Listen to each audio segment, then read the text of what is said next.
Processor మరియు beast లాంటి performance మనకి 30,000 లోపే దొరుకుతుందంటే అంతకన్నా ఏం కావాలి. సో మనకి పోకో నుంచి వచ్చిన పోకో F7 అయితే మిడ్ రేంజ్లో మంచి బీస్ట్ పర్ఫార్మెన్స్ ఇచ్చే ఫోన్ అనే చెప్పచ్చు. దీంట్లో వాడిన ప్రాసెసర్ మనకి స్నాప్డ్రాగన్ 8s Gen 4 అయితే చాలా ప్రీమియంగా ఉండబోతుంది. అలాగే ఫ్లాగ్షిప్ ఫీల్ అయితే తీసుకొస్తుంది. ఇందులో మనకి 6.83 ఇంచ్ 1.5K అమోలెడ్ డిస్ప్లే ఉంది. దాంట్లో 120Hz రిఫ్రెష్ రేట్ ఉంది. అలానే HDR10+ డోల్బీ విజన్ కూడా సపోర్ట్ చేస్తుంది. దీంతో మనమైతే సూపర్ క్లాసీగా ఫుల్ కలర్స్ని అయితే ఎంజాయ్ చేయొచ్చు. 50 MP మెయిన్ కెమెరా సోనీ సెన్సర్తో మరియు OISతో వస్తుంది.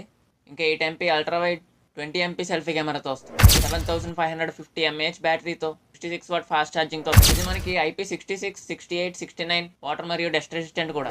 4 years OS అప్డేట్స్ ఇంకా 6 years సెక్యూరిటీ అప్డేట్స్ అయితే గ్యారంటీ అని చెప్తున్నారు.